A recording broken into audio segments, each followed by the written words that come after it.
মরক্কোর হারে গ্যালারিতে কান্নায় ভেঙে পড়লেন নোরা ফাতেহি। ম্যাচ হেরেও নোরা ফাতেহিকে ম্যাচ শেষে নোরা ফাতেহির কাছে গিয়ে সান্ত্বনা দিলেন হাকিমি। দর্শক, ফুটবল শুধু 11 জনের একটি খেলা নয়, এটি কোটি মানুষের আবেগ, ভালোবাসা, স্বপ্ন আর অশ্রুর এক অদ্ভুত সংমিশ্রণ। আর সেই আবেগের সবচেয়ে বড় বিস্ফোরণটি বিশ্ববাসী দেখল গতকাল রাতের ফ্রান্স বনাম মরক্কো কোয়ার্টার ফাইনাল ম্যাচে। রেফারির নগ্ন পক্ষপাতিত্ব আর চরম দুর্নীতির শিকার হয়ে যখন বিশ্বকাপ থেকে বিদায় নিতে হলো আফ্রিকান সিংহ মরক্কোকে, তখন পুরো স্টেডিয়াম জুড়ে নেমে এসেছিল এক অদ্ভুত বিষণ্ণ নীরবতা। কিন্তু সেই নীরবতা ভেঙে হঠাৎ করেই বিশ্ব মিডিয়া ক্যামেরার লেন্স গিয়ে থামলো গ্যালারির এক প্রান্তে, যেখানে অঝরে কাঁদছিলেন এক বিশ্বজয়ী সুন্দরী। নিজের দেশের এমন মর্মান্তিক এবং অন্যায্য বিদায়ে দুই হাতে মুখ ঢেকে কান্নায় ভেঙে পড়েছিলেন তিনি। কে এই নারী? দর্শক, তিনি আর কেউ নন, তিনি হলেন মরক্কোর কৃতি সন্তান, ভারতীয় চলচ্চিত্র অঙ্গন কাঁপানো বিশ্বখ্যাত তারকা নোরা ফাতেহি। গ্ল্যামার আর লাইট ক্যামেরার দুনিয়া ছেড়ে নিজের মাতৃভূমির টানে সমস্ত ব্যস্ততা ফেলে গতকাল তিনি ছুটে গিয়েছিলেন আটলান্টা স্টেডিয়ামের গ্যালারিতে। কিন্তু ম্যাচ শেষে নোরার সেই বুক ফাটা কান্না দেখে নিজেকে আর আটকাতে পারলেন না মরক্কোর লড়াকু অধিনায়ক আশরাফ হাকিমি। নিজের বুক ফেটে গেলেও ম্যাচ শেষে সরাসরি গ্যালারির কাছে ছুটে গিয়ে নোরা ফাতেহিকে সান্ত্বনা দিলেন এই ফুটবল মহানায়ক।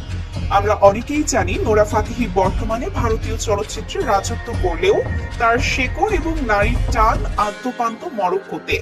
নিজের মাতৃভূমিকে তিনি কতটা ভালোবাসেন, গতকালের ম্যাচটি যেন তারই এক জীবন্ত প্রমাণ। ফ্রান্সের বিপক্ষে মরক্কোর এই মরণপণ লড়াই দেখতে তিনি গ্যালারিতে উপস্থিত হয়েছিলেন মরক্কোর লাল সবুজ পতাকা গায়ে জড়িয়ে। ম্যাচের প্রথম থেকেই তিনি ছিলেন চরম উচ্ছ্বসিত। মরক্কোর প্রতিটি আক্রমণে তিনি গ্যালারি থেকে লাফিয়ে উঠে উৎসাহ দিচ্ছিলেন, আর হাকিমিদের প্রতিটি দারুণ রক্ষণে তিনি হাততালি দিয়ে গলা ফাটাচ্ছিলেন। পুরোটা সময় জুড়ে তার চোখে মুখে ছিল মাতৃভূমির জয়ের প্রবল আকাঙ্ক্ষা। বিশেষ করে প্রথমার্ধে মরক্কোর গোলরক্ষক যখন জাদুকরী দক্ষতায় এমবাপ্পের পেনাল্টি ঠেকিয়ে দিয়ে গোল বাঁচিয়ে দিচ্ছিলেন, তখন নোরার উল্লাস ছিল দেখার মতো। কিন্তু দ্বিতীয়ার্ধে যখন রেফারির সেই ভয়ঙ্কর দুর্নীতির চিত্রনাট্য শুরু হলো, তখন গ্যালারিতে বসে থাকা নোরার মুখটাও ধীরে ধীরে ফ্যাকাশে হতে শুরু করে। স্পষ্ট হ্যান্ডবল থাকার পরও রেফারি যখন ফ্রান্সকে গোল উপহার দিলেন এবং মরক্কোর খেলোয়াড়দের তীব্র আবেদন সম্পূর্ণ অগ্রাহ্য করলেন, তখন নোরার চোখে মুখে ফুটে ওঠে চরম হতাশা আর ক্ষোভ। মাঠের 11 জন যোদ্ধার মতো গ্যালারিতে বসে নোরাও যেন অনুভব করছিলেন সেই চরম অসহায়ত্ব। আর যখন রেফারির চূড়ান্ত বাঁশি বাজলো এবং নিশ্চিত হয়ে গেল যে মরক্কোর বিশ্বকাপ যাত্রা এখানেই শেষ, তখন আর নিজের আবেগ ধরে রাখতে পারলেন না নোরা ফাতেহি। যে মেয়েটির জাদুকরী হাসি আর নাচে পুরো বিশ্ব পাগল, যে মেয়েটি তার গ্ল্যামার দিয়ে কোটি মানুষের হৃদয় জয় করেছেন, সেই মেয়েটি আজ গ্যালারির সাধারণ সিটে বসে দুই হাতে মুখ ঢেকে ডুকরে কেঁদে উঠলেন। তার সেই কান্নার দৃশ্য স্টেডিয়ামের বড় পর্দায় ভেসে উঠতেই কোটি কোটি মরক্কো সমর্থকের হৃদয় যেন মুহূর্তেই ভেঙে চুরমার হয়ে যায়। নোরার এই কান্না শুধু একটি ম্যাচ হারার কান্না ছিল না, এটি ছিল নিজের দেশের প্রতি চরম অবিচার মেনে নিতে না পারার এক অসহায় আর্তনাদ। এটি ছিল এমন এক কান্না যা প্রমাণ করে দেয় যে মানুষ বিশ্বজুড়ে যতই খ্যাতি অর্জন করুক না কেন, দিন শেষে নিজের দেশের মাটির কাছে সে কতটা দুর্বল।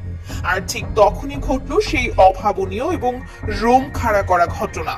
মাঠের ভেতরে তখন রেফারির অবিচার নিয়ে তীব্র ক্ষোভে ফেটে পড়ছিলেন মরক্কোর অধিনায়ক আশরাফ হাকিমি। তার নিজের চোখেই তখন টলমল করছিল রাজ্যের অস্ত্র। একটি দেশের কোটি মানুষের স্বপ্ন ভেঙে যাওয়ার কষ্ট তাকে কুড়ে কুড়ে খাচ্ছিল। কিন্তু স্টেডিয়ামের বড় পর্দায় যখন তিনি দেখলেন যে মাতৃভূমির টানে ছুটে আসা তাদের দেশেরই এক কৃতি সন্তান গ্যালারিতে বসে এভাবে অঝরে কাঁদছেন, তখন তিনি সব রাগ, ক্ষোভ আর নিজের কষ্ট একপাশে সরিয়ে রাখলেন। একজন সত্যিকারের নেতার মতো তিনি ধীর পায়ে হেঁটে এগিয়ে গেলেন গ্যালারির সেই প্রান্তের দিকে, যেখানে নোরা ফাতেহি বসে কাঁদছিলেন। নিরাপত্তা রক্ষীদের বেষ্টনীর একদম কাছে গিয়ে হাকিমি হাত নেড়ে নোরা ফাতেহির দৃষ্টি আকর্ষণ করেন। নোরা যখন চোখ মুছে হাকিমের দিকে তাকালেন, তখন হাকিমি নিজের বুকে হাত রেখে তাকে সান্ত্বনা দেন। প্রত্যক্ষদর্শীদের মতে হাকিমি যেন ইশারায় নোরাকে বোঝাচ্ছিলেন যে আমরা হারিনি, আজ হেরেছে ফুটবল, আমাদের জন্য চোখের জল ফেলো না, আমরা মাথা উঁচু করেই বিদায় নিচ্ছি। আমরা দুর্নীতির কাছে হেরেছি ঠিকই, কিন্তু আমরা বিশ্ববাসীর মন জয় করেছি। নিজের দেশের একজন লড়াকু অধিনায়কের কাছ থেকে এমন সান্ত্বনা পেয়ে নোরা ফাতেহিও আবেগাপ্লুত হয়ে পড়েন এবং হাকিমিকে উদ্দেশ্য করে স্যালিউট বা অভিবাদন জানান। একই দেশের দুই অঙ্গনের দুই মহাতারকার এমন অকৃত্রিম ভালোবাসা এবং মাতৃভূমির প্রতি এমন টান দেখে স্টেডিয়ামে উপস্থিত হাজার হাজার দর্শক দাঁড়িয়ে সম্মান প্রদর্শন করেন। নোরার এই কান্না আর হাকিমির এই সান্ত্বনা আজ পুরো বিশ্বকে একটি শক্তিশালী বার্তা দিয়ে গেল। বার্তাটি হলো, ফুটবল মাঠে হয়তো রেফারিরা নোংরা রাজনীতির কারণে ম্যাচের ফলাফল বদলে দিতে পারে, কিন্তু তারা কখনোই একটি জাতির দেশপ্রেম এবং অটুট বন্ধনকে ভাঙতে পারে না। এই হৃদয় বিদারক দৃশ্যটি মুহূর্তের মধ্যেই সামাজিক যোগাযোগ মাধ্যমে ভাইরাল হয়ে যায়। ফুটবল ভক্ত থেকে শুরু করে সাধারণ মানুষ, এমনকি যারা ফুটবল খুব একটা বোঝেন না, তারাও নোরার এই কান্না আর হাকিমের এই মহানুভবতায় মুগ্ধ হয়েছেন। ইন্টারনেটের দুনিয়ায় লক্ষ লক্ষ মানুষ মরক্কোর পক্ষে নিজেদের সমর্থন জানাচ্ছে। অনেকেই বলছেন মরক্কো আজ শুধু একটি ফুটবল দল নয়, বরং তারা পৃথিবীর সমস্ত বঞ্চিত এবং নিপীড়িত মানুষের একটি প্রতীক হয়ে দাঁড়িয়েছে। পশ্চিমা বিশ্ব আর বড় দলগুলোর আধিপত্যের বিরুদ্ধে মরক্কোর এই লড়াই ইতিহাসের স্বর্ণাক্ষরে লেখা থাকবে। নোরা ফাতেহি, যিনি কিনা গ্ল্যামার ওয়ার্ল্ডের এক উজ্জ্বল নক্ষত্র, তিনি আজ প্রমাণ করেছেন যে শিকড়ের টান কতটা শক্তিশালী। যখন তিনি ঝলমল মঞ্চে পারফর্ম করেন, তখন হয়তো তিনি একজন গ্লোবাল আইকন, কিন্তু আজ গ্যালারিতে বসে তিনি ছিলেন শুধুই মরক্কোর একজন খাঁটি দেশপ্রেমিক নারী। তার ওই চোখের জল আর হাকিমের ওই সান্ত্বনা যেন পুরো পৃথিবীর বিবেককে গভীরভাবে নাড়া দিয়ে গেছে।